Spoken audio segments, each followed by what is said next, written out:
Today, we're going to learn how to properly fit and fill our backpack so by the time you make camp, you're at that happy tired, that fulfilling tired, and not the, oh my gosh, my aching back, I can't believe I've got to do this again tomorrow, where your neck and your back are just dead. By the end of the program today, you'll know the tips and tricks to make sure that you arrive a happy camper.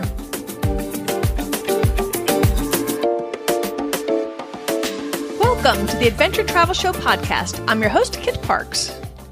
This is a companion podcast to the Active Travel Adventures podcast. And where Active Travel Adventures tells you the who, what, where, and when of some of the planet's coolest adventure destinations that folks like you and I can do, this show is going to teach you the how.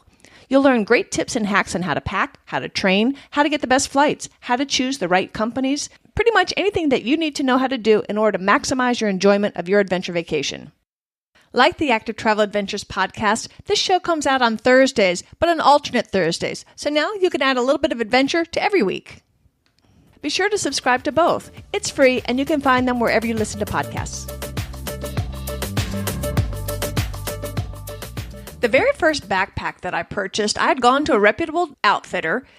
I thought I'd been properly sized. I paid the money. I bought a good one because at the time I knew nothing about what I was doing. So I figured when in doubt, buy quality, and hopefully that would make up for some of my ignorance.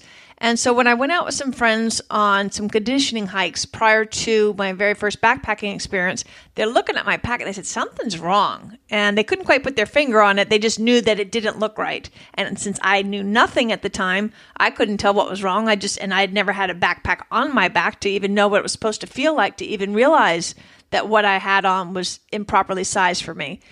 The good news is they did take it back and allowed me to exchange that for a properly fitting backpack. And apparently I just got an experienced or a knowledgeable clerk that day. And the pack that I wear right now fits me great. I've been happy with it for years, and I've been very pleased with the quality and the fit. So to make sure you don't fall into the same trap that I did, I'm going to make sure you know how to A, make sure that you're sized properly for the pack that you've got, and then B, how to load it up so that it's distributing the weight properly, so that when you make camp, you're tired, to make sure you're not just all achy and broken because of the improper distribution of weight. If while you're listening to this, you are unable to make some notes, I do have a downloadable PDF that you can get by visiting adventuretravelshowpodcast.com/4 or /backpack. And Active Travel Adventures newsletter subscribers will get this automatically next month in the monthly newsletter. Anyhow, so the first thing you got to make sure you do is get the right size pack. There's a lot of good quality packs out there, and on the website you can get some of my recommendations, but a lot of it is very personal. So even though I might like my brand, that may not fit your particular torso and body the same way, so you may be better off with a different brand. So I would recommend whenever possible to try them on, test it out in the store, ask for some weight to actually walk around the store with the pack loaded up.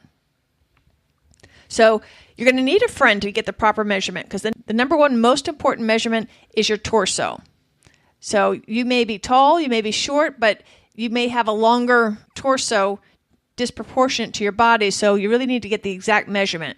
So what you do is you tilt your head down, and then the little knobby bone that's right at the top of your back where the neck meets the shoulders, that's the starting point where we're going to be measuring. So you're going to need to get a tape measure and have a friend. It's going to start there, and then rest your hands on your hips with your thumbs in the back, and then have your two thumbs pointing towards each other. And that's the bottom baseline. So you're going to measure from the top knob down to the imaginary line where the two thumbs would be meeting. And so that's your torso length. Then you can look on the backpack labels to make sure that you're getting sized right for the backpack. And you have to look at the labels because there's differences between the different companies. But the sizing chart of the particular manufacturer will help you identify which size that you should be getting. If you happen to be in between sizes, your outfitter staff should be able to guide you to which brand might work best for you. When you're wearing the pack, the hip belt needs to be resting on your hip, because that's what's going to absorb most of the weight and take it off of your neck. Again, I recommend asking the store, or else bringing your own gear even. Don't worry about being embarrassed. Bring your stuff in or load up the pack the way that I'm going to show you how to do or teach you how to do in just a few minutes. But you want to put the pack you're considering on your back, fully loaded, and the way that you get it on your back is stand with your feet fairly wide apart, well balanced. Bend your knees, and there's a little hooky strap right in the very center between the shoulder blades. Grab that, then hoist the pack onto your knees. And then from there, still holding on to the strap with one hand, slip the other arm through the shoulder strap, and then still holding on to the middle part in the back there with the hand that's now been strapped, slip your other arm in, and then that way you've pulled it on your back without putting too much strain on the shoulder straps. A lot of times people will hoist it up with the shoulder straps, but that does put some strain on that stitching there, and over time that can loosen that for you. So that center piece is not meant to hang the pack loaded on a hook. I've seen people do that, and that will break it, but for the temporary use of getting it on your back. It is, after all, called the hoist strap.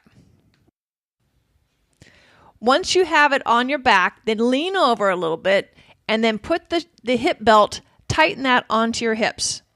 And then once that's secured, then stand up straight, and then the next thing that you do is adjust your shoulder straps.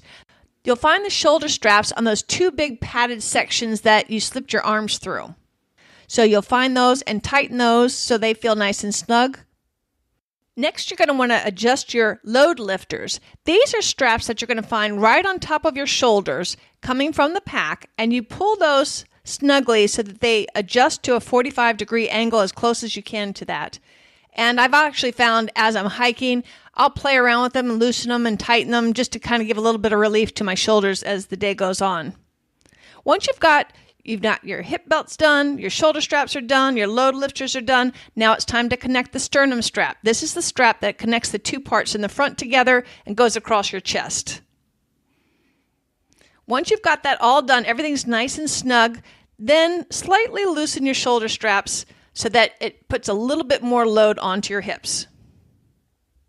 Now, like I said, if you're practicing in the store, walk around for a while, make sure this feels good, and if it feels good, you've just found yourself a good pack that works for you. Once you found the right pack for you, now it's time to figure out how to properly load it. The first thing you do, if you use a water bladder, as I do, is fill the bladder up with potable water and then put that down. There's usually in the packs, there's usually an inside pocket. You slide that in there. It's so much easier to do it before you put all the rest of the junk in. So I like to do that first whenever possible. And then here's what I do to waterproof my stuff inside the pack.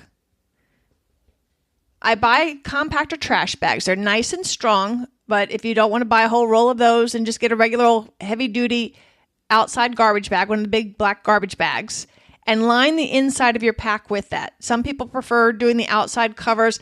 I like this because I know it's not going to blow off or tear or whatnot. I've had the same bag in there for years and it just doesn't seem to wear out. So you get a nice compactor trash bag and then line it as if it's a trash can. Line your pack as if it's a trash can. And then also get a really good twist tie. And I find those sometimes when I buy electronics, there'll be a really heavy-duty twist tie. I'll keep that. And whenever I'm undoing my twist tie, I wrap it around the hoist strap. So that way I don't lose it. So I'll twist it onto that whenever I take it off. So that way I don't lose that twist tie. So once you have everything in there, you can twist the top of the bag, fold it over upon itself, and then do the twist tie around the fold. And that will keep everything inside nice and dry. So we'll think of the upright pack as having 3 layers. On your bottom layer, that's where you're going to put all your soft, squishy, light things that you don't need, except usually at the end of the day. So this will be things like your sleeping bag, a sleeping bag liner. At my age, I like to splurge, so I bring a little mini pillow about the size of my laptop. So I put this down in there. I also use one of those roll-up sleeping pads. I put that down in the bottom there. And then I have a stuff sack, a waterproof stuff sack with my sleeping clothes. And for me, that's lightweight long john woolies, dry wool socks, and sometimes a short pair of shorts if it's going to be really hot out, and a tank top. So those will all go in the bottom nice and soft because we're going to put the heavy stuff in the middle layer. We put the things that are a little clunky, bulky, and heavy. So this is where you put your tent and the stakes, your kitchen, which would include your stove, your fuel. Keep your fuel away from the food. Make sure that the lid's tight. I actually use the little tabs that you light on fire rather than bringing the gas with me, and I've been happy with that, but a lot of people seem to prefer the gas stoves. Your food, and keep that in a separate bag. I like to color code my different bags too, so at a glance I know what's what. A lot of the state parks and national parks are now requiring that you have a bear canister. That would also go in the middle. You want to put all the heaviest things you can in between your shoulder blades, in the center as much as possible, in the middle of the bag. Take any small toiletry items, any extra clothes, and kind of stuff those around the middle to kind of soften the blow so you don't have anything poking you in the back or have things shifting while you're walking. And then on your top layer, this is where you're going to want to put your thermal jacket, and I would put that in a waterproof compression sack. And some people like to put their raincoats in there. Other people like to put their raincoat in the outside pouch, and that outside big pockety thing. To me, I look at the weather and decide what I want to do there. And then on top of the pack, you're going to have a big compartment that flips on top of the drawstring of the backpack. In that top compartment, this is where you're going to put the stuff that you use readily. Your compass, your map. I cut out a little piece of ripstop that I sit on. That way it keeps my bottom dry, and I also don't get chiggers or any other insects that might be on a rotted log that I might be sitting on. I keep a gallon trash bag that's labeled trash. That's what I put my used toilet paper in, any snack wrappers and litter and all that kind of thing, and a small baggie full of toilet paper. I'll keep my day's snacks in there. I might put my lunch in there so I don't have to dig out my whole pack to get my lunch. Oh, I forgot, in the middle, too, that's where I'll put my main emergency kit. But in the top pack, I will put a smaller Band-Aids, just a couple little minor things that I might need so I don't have to dig out my pack in case I cut myself or something, just a minor thing. I'll put my water filter up there. I use a squeeze system, so I'll keep that readily accessible. And if it's going to be cold and the weather looks a little dicey and I've got my rain pants, I'll put those in there. I'll keep my hat in there. Sometimes I'll just strap the hat to my neck and have it flop over the back of the backpack. But if I'm in the woods and it's not going to be real sunny, then I'll pack it in that top compartment so it's readily accessible. And if it's cold, I might put my balaclava, which is this funky looking like a head neck scarf that wraps in 20 different ways to keep yourself warm. So you've got the inside now is all packed with your main gear, and we still got a couple more places to put things. You've got a couple of pockets, accessory pockets that are on the hip strap. And in there, I keep my 1-inch, really tiny, but very good quality pocket knife. I put chapstick in there, a little tiny container of sunscreen, a tiny container of hand gel, my whistle.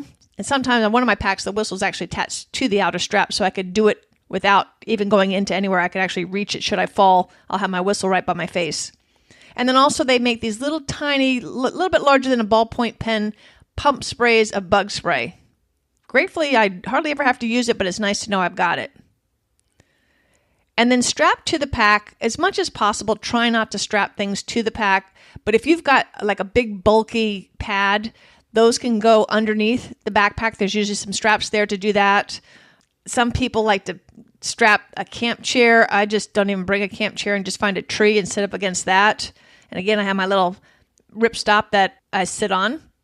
And I have a slightly larger piece that I actually use as kind of like a foyer to my tent. So that way I'm not tracking so much debris inside the tent.